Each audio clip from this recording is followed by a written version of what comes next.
เขมรโวยลั่นลางจากประสันลูกกระสุนใส่ระวังทหารไทยและระวังเขมรในตอนเศร้าของมือที่ผ่านมาเฮ็ดให้ทหารเขมร1 รายดับชีวิตทางด้านฮุนเซนอดีตนายกรัฐมนตรีพร้อมที่จะสุกยู่และพักดันกองกำลังของกัมพูชีคนอาวุธไปประชิดชายแดนงานนี้ต้องเอาคืนแก้แค้นให้ได้กราบทักทายสบายดี FC ทุกท่าน FC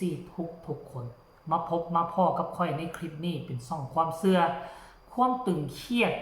อยู่ในระหว่างประชาชาติอาเซียนของพวกเขามีหลายม่องหลายทีที่เกิดขึ้นบ่เว้นวันจุดแรกเริ่ม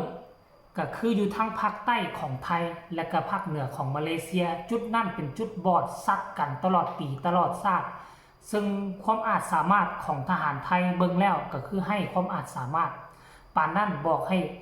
ประเทศเพื่อนบ้านว่าแนวนั่นและแนวนี้เว้าโจมตีประเทศลาวตอนถือกลุ่มฆ่าอาวุธ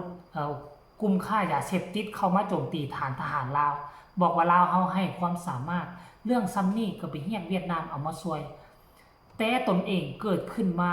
5-60 ปีอยู่ทางภาคใต้โจมตีกันตลอดถ้าตนเองมีความสามารถเป็นอย่างคือผู้จัดการกลุ่มก้อน3 จังหวัดชายแดนภาคใต้ให้มันสิ้นซากไป 40-50 ปีมันยังโจมตีประเทศไทยคือเก่าโอ้ลายใจเด้ค่ะไทยมีความสามารถจุดที่2ก็ว่าแดงเข้ามาลุบล้ำอธิปไตยของประเทศไทยว่าซั่นไทยกับบิน F16 โซขนอาวุธยุทโธปกรณ์ขีดเส้นใต้เมืองไทยเท่านั้นเท่านี้เวลาเท่านั้นวันที่เท่านี้นำลายสุดท้ายก็กลายเป็นบ่กล้าลงมือกับว่าแดงย่านกองกำลังว่าแดงแล้วจะเอาอีหยังไปสู้ประเทศกัมพูชีได้ประเทศกัมพูชีกองกำลังใหญ่กว่าว่าแดงมีอาวุธยุทโธปกรณ์ก็หลายกว่าและเป็นกองทัพของประเทศนึงแต่ว่าแดงเป็นกองกำลังชนกลุ่มน้อยกลุ่มหนึ่งเท่านั้นถ้าเทียบสิกับกัมพูชีแล้วก็สิเป็นของกลุ่มอำเภอของกลุ่มจังหวัดนึงเท่านั้นแล้ว แล้วซ้ำบ่นำยังกล่าวหาว่าลาดตระเวนทหารของกัมพูชีเขาปักหลักปักฐานอยู่หั่นขุดคลองอยู่หั่นแล้วตนเองย่างมาซุยลุยไส้ไล่จัก3บ่4ยิงคนเขาตายแล้วไปกล่าวหาว่าทหารกัมพูชีโจมตีใส่ตัวเองก่อนอันนั้นแหละตัวเองลุกล้ำอธิปไตยของเขาขุดคลองนางดักซุ่มอยู่หั่นแล้วอยู่บ่อยู่ตัวเองซุยลุยซุยล่าข้ามแดนไปใส่เขาก็ยิงหัวโตซั่นตัวแต่ถึงยังไดก็ตามทหารกัมพูชีก็พลาดท่าเจอทหารไทยยิงดับไปแล้วหลังจากนั้นเสียงปืนหยุดปึ๊บทหารเขมรไปเคลียร์พื้นที่ที่จะเอาศพของทหารที่เสียชีวิตออกก็ได้ตะโกนใส่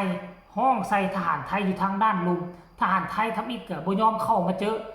อยู่ไก่บ่ยอมเข้ามาเจอห้องไปห้องมาจนเสียงคอที่แตกสรุปแล้วขึ้นมาเจอแล้วเห็นจังไดพวกเจ้าว่าไปเห็นภาพคนไทยบอกว่ามึงเบิ่งหน้ากูนี่เบิ่งหน้ากูนี่เฮาและอาเซียนหน้าตาคือกันเลยไอ้น้องกันไอ้น้องฮาเนี่ยมึงยิงคนเขาตายเขาล่อท่าเอาสู่คืนนะไปอ้างทหารเสือพานทหารชุดดำถ้ามึงมีความสามารถเป็นอย่างมึงคือไปจัดการกลุ่มที่ต่อต้านรัฐบาลไทยอยู่ที่3 จังหวัดชายแดนภาคใต้กลุ่มก่อความบ่สงบอยู่ในประเทศของตนเองยังบ่สามารถเอาได้แล้วยังบ่สามารถเอาอยู่จะเอายังไปสู้กับต่างประเทศเขากระถึงมันว่าอ้างอะไรมี F16 F5 แหละZ39 แหละก็ว่าไปอันนี้ก็เป็นเพียงความอ้างอวดองค์ทนงโตแต่รูปแบบการปฏิบัติตัวจริงเฮาก็ฮู้ผลประโยชน์เฮาก็ฮู้ผลเห็นผลแล้วการปฏิบัติตัวจริงถ้าไทยเก่งจริงมันก็คงเอา3 จังหวัดชายแดนภาคใต้อยู่แต่ทุกมื้อนี้เอาบ่อยู่มีการวางระเบิดกันเดือนนึงหลายครั้งหลายคราวถ้ามีความสามารถเพียงแต่ชนกลุ่มน้อยกลุ่มเดียว3 จังหวัดชายแดนภาคใต้เป็นหยังจึงเอาบ่อยู่เป็นหยังคือปราบบ่ได้ราบคาบผู้เป็นทหารไทยอดีตทหารไทยบักอ้วนน้ำตาลขึ้นเบาหวานขึ้นนะเอามาต่อมึงดูหลังจากนั้นแล้วก็ขึ้นมาจับมือถือแขนกันได้ว่าเจรจาหน้าตาเฮาคือกันเฮาเป็นพี่น้องกันยาสุขาฟันรันฟันแทงยอมรับว่าสู่เป็นพี่น้องกับเขมรติดชายแดนเขมรก็คือชนชาติกุยชนชาติดั้งเดิมของเขมรติดชายแดนลาวแม่น้ำของก็คือเสื้อชาติชนชาติลาว แม้นว่าไทยกรุงเทพปฏิเสธว่าฮั่นบ่แม่นลาวบ่แม่นลาวแต่เป็นหยังอดีต50 ปีหลังเป็นหยังต้องเขียนว่ามณฑลลาวเจ้าชีวิตไทยออกมาเขียนว่าเขตนี้คือเขตมณฑลลาว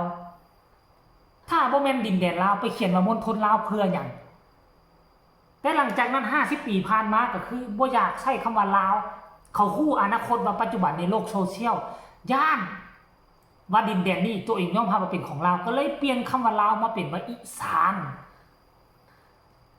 มาเปลี่ยนคำว่าอีสานหามาเปลี่ยนนี่ในอดีต 3-40 ปีหลังคือมณฑลลาวมีมณฑลลาวเหนือมีมณฑลลาวใต้มี 2-3 มณฑลทั้งราชการไทยอดีตก็ยังยอมรับว่าเป็นมณฑลลาวคือดินแดนลาวเนาะแล้วทั้งเหนือทั้งเชียงใหม่เชียงรายกับพม่าก็สิมาเอารัชฉานก็สิมาเอาพอดินแดนเขาอาณาจักรเขาก่อนแล้วทั้งภาคใต้3 จังหวัดชายแดนภาคใต้มาเลเซียก็ต้องเอาเพราะดินแดนของเขาสรุปแล้วไทยก็คือเป็นโจรของเป็นโจรนึงเป็นประเทศนึงที่เป็นโจรเวลาไปขโมยของเขาไปลักของเขาแล้วเอามาเป็นของตนเองแล้วเจ้าของที่จะไปเอาของเขาคืนสัมผัสว่าโจรกล่าวหาเจ้าของดินแดนเดิมว่าเป็นกบฏเป็นโจรลุกล้ำอธิปไตยเขาแต่บัดตอนโตไปเอาดินแดนเขามาแล้วว่ามีความชอบธรรมว่าตนเองเฮ็ดถูกว่าตนเองเป็นพระเอกตนเองชอบธรรมครอบครอง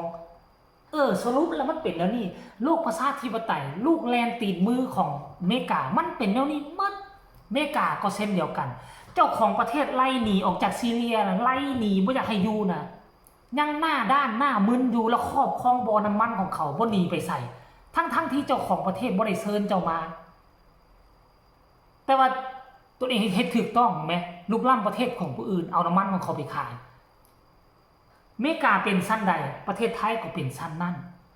เอาของเขามาเขามาเอาของเขาคืนและกล่าวหาเขาเป็นกบฏเขาเป็นคนบ่ดีแล้วบ่คิดย้อนหลังไปว่าตอนโตไปบุกรุกดินแดนเขาเอาดินแดนเขามาดิเขาเพียงแต่มาเอาของเขาคืนนะตอนนี้กัมพูชากำลังลงมือเฮ็ดท่านผู้ชมตีกันบ่ตีซัมบ่นำฮุนเซนประกาศก้าวตอบโต้พร้อมพักดันทหารเข้าสู่เส้นชายแดนเนาะในเมื่อไปเขมรไปเคลียร์พื้นที่กลับขึ้นมาโอ้ไทยนั่นนี่แหละนกเขมรย่านเขาเอาลูกปืนอากาศยัดเข้าปากบ่เนาะเอาคลิปนี้บ่ว่ายาวฝากไว้ซ้ำนี่แหละขอแสดงความยินดีและก็สนับสนุนให้กัมพูชาบุกโจมตีทุกรูปแบบกันแล้วกันเนาะอย่าสู้ให้เขาฝอยเอาน้ำลายว่าเขาเก่งกล้าสามารถต้องพิสูจน์กันด้วยลูกปืนผลสุดท้ายออกมามันจึงเป็นตัวยั่งยืนว่าไทยเก่งหรือบ่เก่งคลิปนี้ขอฝากฝังผู้ชมสบายดี